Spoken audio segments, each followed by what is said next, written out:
Okay, this is 221 after the demolition, and again, pretty typical. As you can see, the exterior wall has been exposed and clearly shows damage from above. This unit doesn't appear to be quite as severe as the two units below, but nonetheless there is the same damage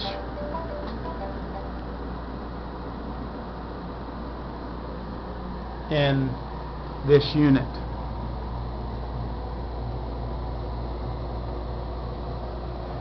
And once again,